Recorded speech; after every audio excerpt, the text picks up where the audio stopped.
उसका चिन्ह पिता पुत्र पितात्मा के नाम पर आमीन।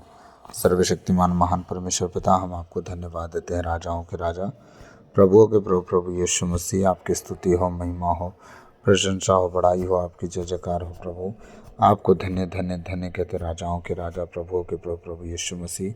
पिछली रात के लिए, आज के दिन के लिए, इस शाम रात के लिए पिता हम धन्यवाद देते हैं कि आपने अब तक हमें जीवित, सुरक्षित और अचानक मरी मृत्यु से बचाया। उसके लिए धन्यवाद पिता।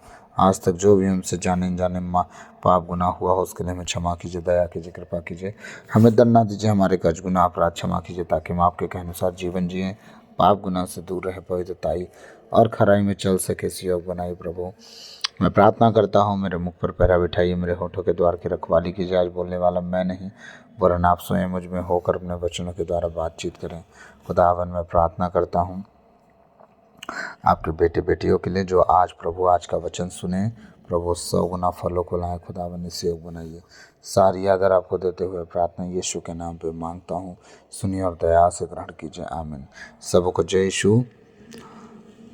देखिए, मैं आप सबसे एक विनती करना चाहता हूँ, जब आप वचन सुने तो कभी ये इस वचन के पीछे का जो बात होता है, जो पर्पस होता है, उसे समझने की कोशिश कीजिएगा कि बंदा बोलना क्या चाह रहा है।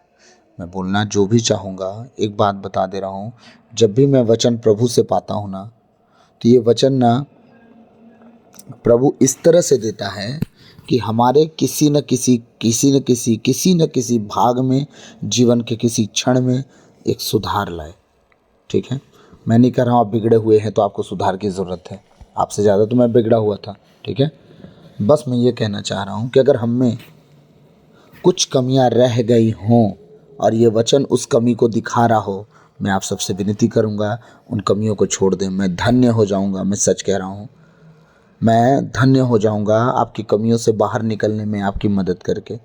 मैं अपने आप को बहुत बहुत बहुत ब्लेस महसूस करूँगा और ब्लेसिंग मेरे ऊपर आएगी कि एक व्यक्ति मेरे कहे अनुसार, बात के वचन के अनुसार वो चल गया, अपने जीवन की कमी घटियों को छोड़ दिया, और वो बच गया। परमेश्वर सच में मुझे आशीष देंगे। और मैं इसीलिए अगर आपको कुछ भी बोलूं तो ये तो तय है कि मैं अब वो गालियाँ तो नहीं दे सकता ना जो गालियाँ होती हैं। ठीक है, वो भला बुरा तो नहीं बोल सकता जो भला बुरा बोलना है। ठीक है, आपके साथ मेरी कोई सहभागिता नहीं है, आप जान रहे हैं, आपका आपका होगा, मेरा मेरा होगा। लेकिन अगर मैं कुछ कह के आपको समझाना चाह रहा हूँ तो प्लीज़ इसे ताना मारना, डिंग मारना, गाली देना नहीं समझिएगा। मैं आपके छोटे भाई की तरह हूँ, बड़े भाई की तरह हूँ, आपके बेटे की तरह हूँ। अगर दादाजी की उम्र के हैं तो आपके नाती की तरह हूँ मैं। हाँ, प्लीज़ बातों को समझिए कि मैं क्या कहना चाह रहा हूँ, क्योंकि दिन ना बहुत बुरे हैं, आपकी उम्मीद से ज़्यादा बुरे हैं, आपकी सोच से ज़्यादा बुरे हैं। इतने बुरे दिन चल रहे हैं कि आप बाहर जब निकलते हैं तब आपको पता चलता है सच में दिन बहुत बुरे हैं। इस दुनिया में कोई किसी का सगा नहीं हो सकता, इतनी बुरी दुनिया चल रही है। इसलिए मैं आप सब से एक विनती कर रहा हूँ, मैं जब भी बाइबल पढ़ता हूँ, अगर मुझे सुधार के वचन परमेश्वर देता है तो मैं उन्हीं अपनी कमियों को, अपनी घटियों को देख के, जो मैंने छोड़ा है थोड़ा थोड़ा करके, इसी थोड़े थोड़े को लेके मैं आपके पास आता हूँ, ताकि आप भी कुछ सुने, कुछ सीखें और उसके अनुसार चलना शुरू कर दें। मैं सच कहता हूँ 2025 आप सबका ब्लेस है। परमेश्वर मेरे जीवन में वो बात दिखा चुका है, मुझे डाल चुका है। आप जितने हो एक मन मेरे साथ बने रहना, परमेश्वर सच में आपको बहुत ब्लेस करने वाले हैं। 2025 आपके जीवन के लिए बहुत अच्छा होने वाला है। मुझे नहीं पता कि कौन सच में प्रभु के कहे अनुसार ईमानदारी से जीने वाला है, लेकिन जितने अगर जीने वाले हैं वो ब्लेस होंगे। तो आप तय कर लो कि आपको क्या चाहिए 2025 में। ठीक है, अगर आपको जो चाहिए प्लीज़ कमेंट में लिखें, जो भी चाहिए, एनीवन, कुछ भी आप कमेंट करें। ठीक है, मैं वो सीढ़ी बताऊंगा, वो रास्ता बताऊंगा आपको। मतलब 100 में 100 तो नहीं बोलूँगा, लेकिन हाँ, अगर आप सच में बलवंत दिमाग लेके चलने वाले हैं, एकदम ताकतवर बुद्धि, तो 99% तो पक्का आपको मिल ही जाएगा। तो आप प्लीज़ कमेंट करें कि आपको 2025 में क्या चाहिए, आपके जीवन में किस चीज़ की कमी है, क्या आपके जीवन में गरीबी चल रही है, क्या आपके फाइनेंस सपोर्ट का दिक्कत चल रहा है, क्या आपको नौकरी का दिक्कत चल रहा है, या आपको बच्चे का दिक्कत चल रहा है, आपको पारिवारिक समस्या, कुछ भी आप कमेंट करके भेजिएगा। और ये सुनिए ना, एक बात बताऊं, शर्माइएगा मत। मैं कह रहा हूँ आपको शर्म आएगी कि मेरा कमेंट पढ़ के कोई क्या कहेगा। अरे आपसे ज़्यादा तो पढ़ने वाले की ज़िंदगी में तबाही मची है। बस एक जन शर्मा रहे हैं, एक जन शर्मा नहीं रहे। तो जो शर्माया उसका गया, ठीक है। और जो नहीं शर्माया उसके लिए दुआ की जाएगी, और हम सब दुआ करेंगे, ठीक है। एक बात और बता दूं, दुनिया के लिए क्रिसमस मनाया जाएगा, जो हर साल मनाया जाता है। और क्या करेंगे लोग, घूमेंगे फिरेंगे, नए नए कपड़े खरीदेंगे, पार्टी करेंगे, सब ठीक है, अच्छी बात है। लेकिन आगे क्या? यीशु मसीह क्रिसमस के बाद तो फिर वही यीशु मसीह न मिलेंगे हमको। इस बार मेरा प्रभु मेरे दिल में क्रिसमस सेलिब्रेट का नहीं, परमेश्वर के लिए 2025 में तैयार रहने के लिए मुझे कहा है। और मैं प्रभु के बेटे बेटी हूँ, आप सबसे विनती करता हूँ, आप भी प्रभु के लिए तैयार हो जाइए।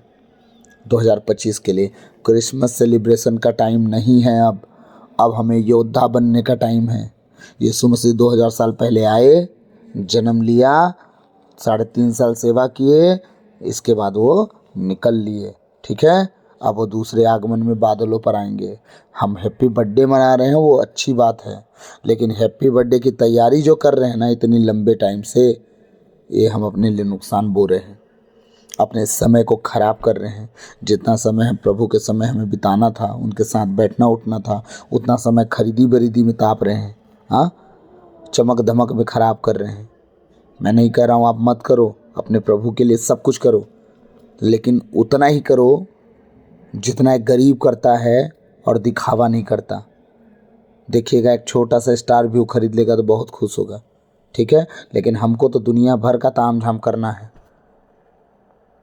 आपके पास ज़्यादा है, आप कर रहे हो, अच्छी बात, वो भी अच्छी बात है। खुदा को समय देना कहाँ चला गया। मैं फिर से कह रहा हूँ, 25 दिसंबर को यीशु मसीह पैदा नहीं होंगे, वो हो चुके। अपने प्रभु को समय देना मत भूलिएगा। वेदी पर आग जलती रहे, वो अग्नि कभी बुझने ना पाए। हालेलुया। आइए हम प्रभु के वचन में चलेंगे। ईसाया नबी का ग्रंथ अध्याय 10 पद संख्या 15 से 19 तक। मैं जल्दी से वचन ख़त्म करूँगा। ईसाया नबी का ग्रंथ अध्याय 10 पद संख्या 15 से 19 वचन कह रहा है, क्या कुल्हाड़ी अपने चलाने वाले के सामने डिंग मारती? हाँ,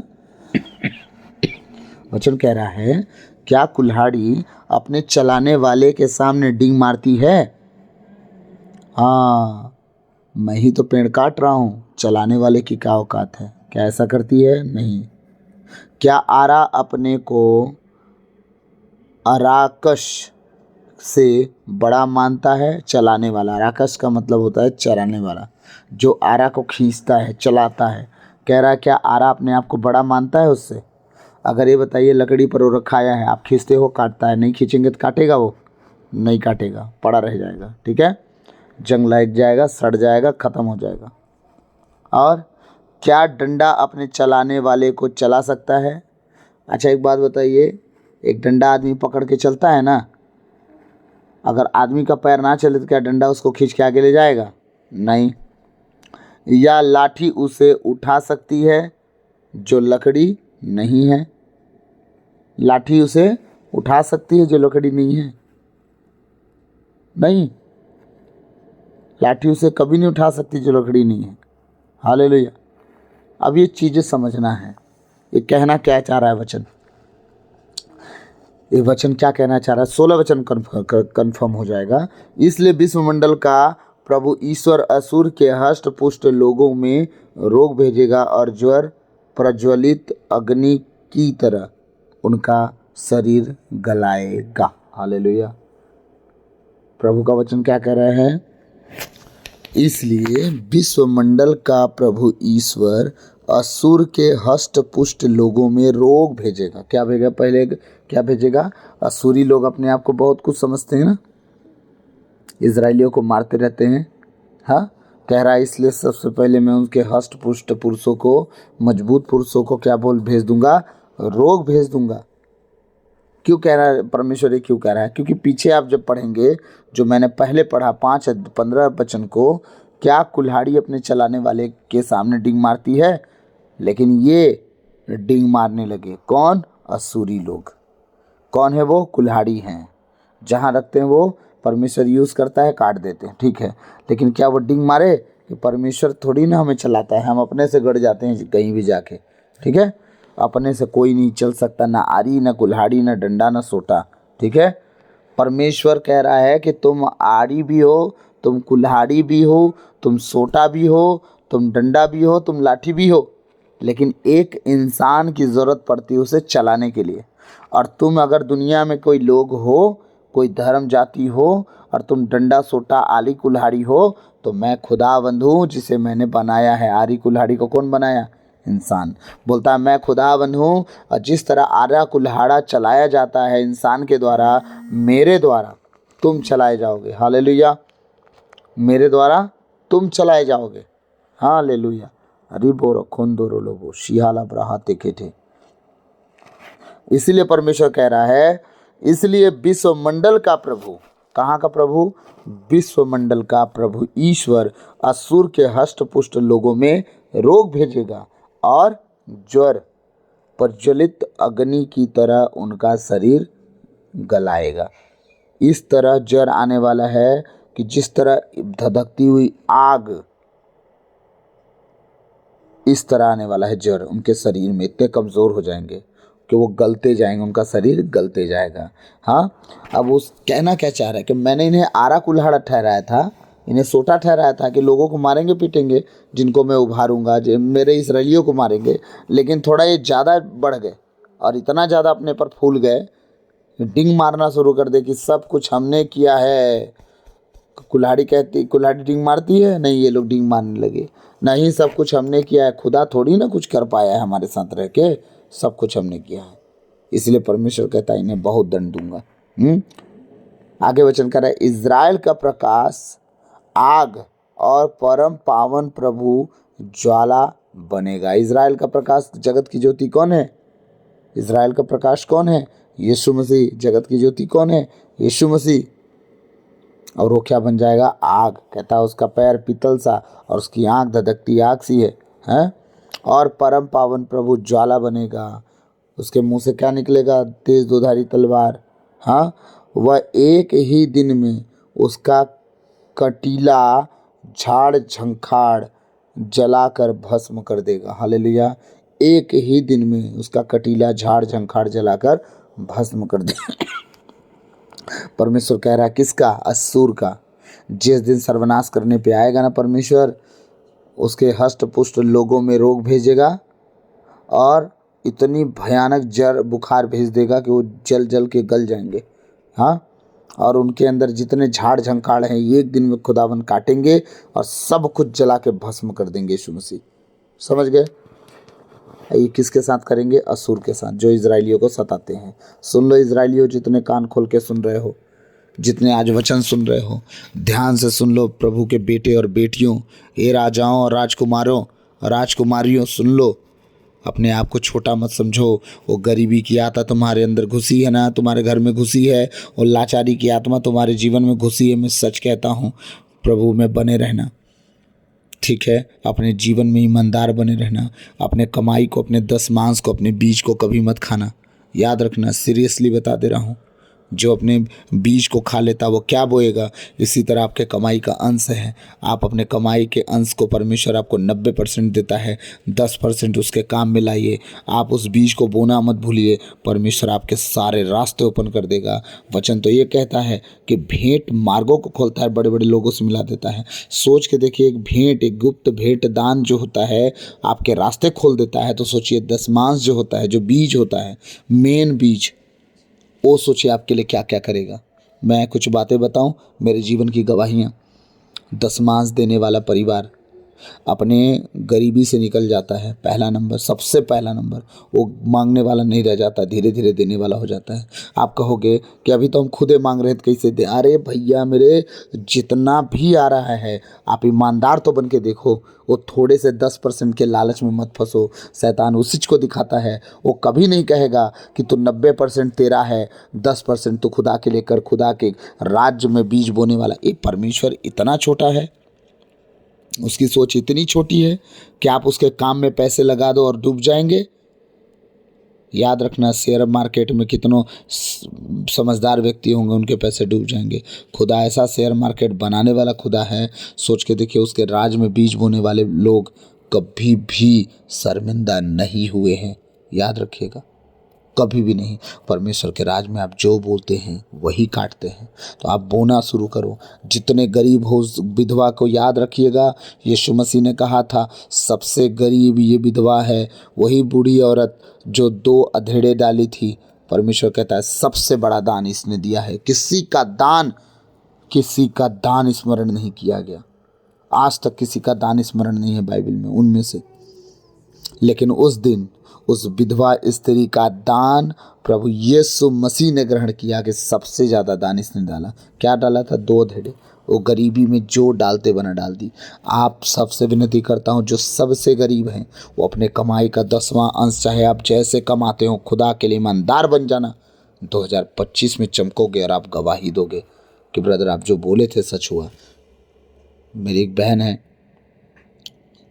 और परमेश्वर ने मुझे ऐसी बहन दिया है।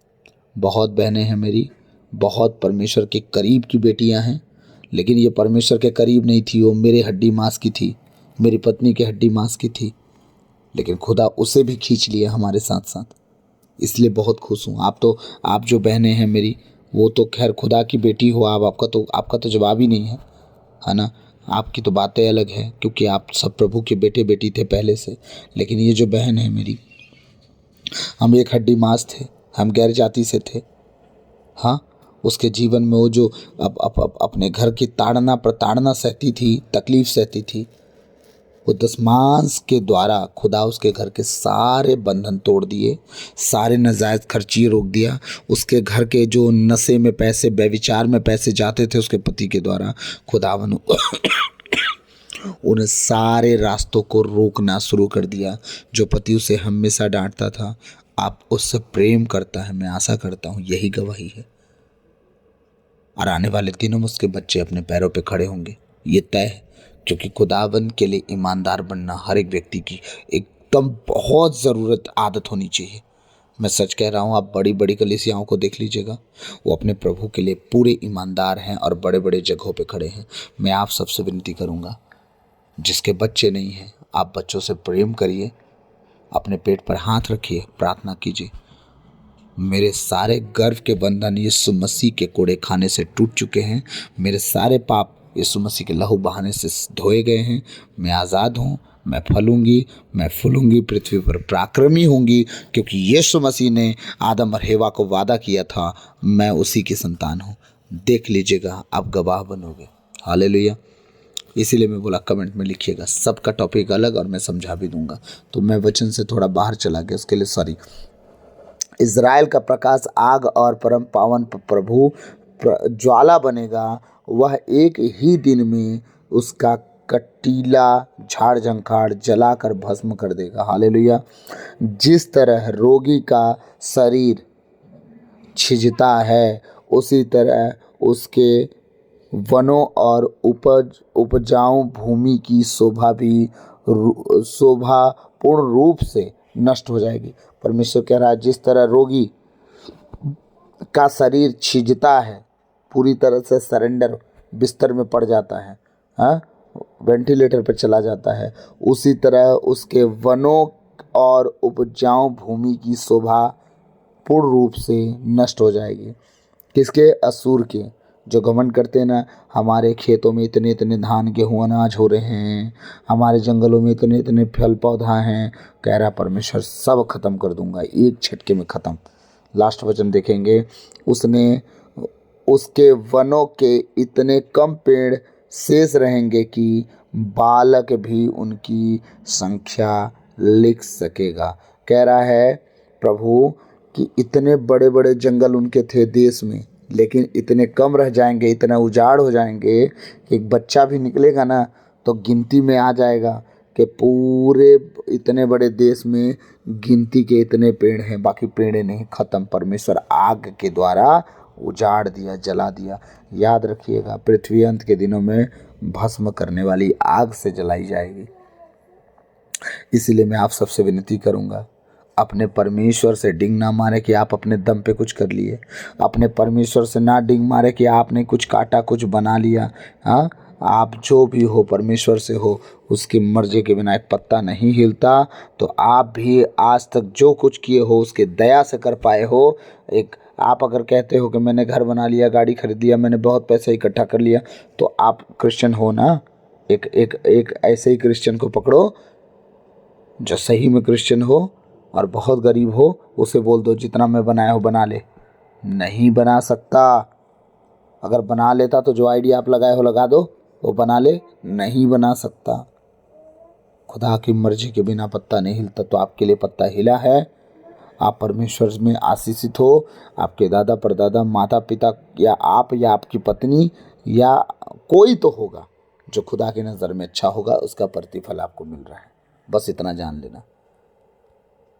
नहीं, खुदा याद रखिएगा, खुदा हर एक का न्याय बहुत अच्छे से करता है। अगर बाप को आशीष देता है तेरी संतान फलेगी फूलेगी पराक्रमी होगी, तो पक्का औलाद को आशीष मिलता है।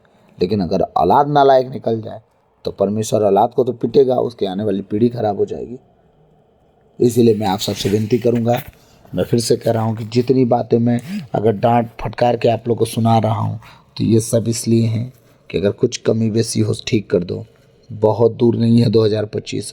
मैं चाहता हूं कि पहले तारीख से अपने आप को उपवास में लेके जाओ, 2 दिन 3 दिन, हाँ जितना टाइम रख सकते हो रखो, और आगे बढ़ो आप, और देखो खुदावन कैसे आगे बढ़ाता है।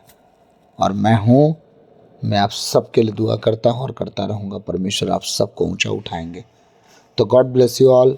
प्रभु इन वचनों के द्वारा हम सबको बहुत ऐसे आशीष दे। आप बच्चे, आपका घराना बचाया जाए। अगर कोई भूल चूक हुई तो सॉरी। प्रभु आप सबको बहुत आशीष दे। आमीन। God bless you. सबको जय यीशु। और हाँ, कमेंट करना मत भूलिएगा। चलिए।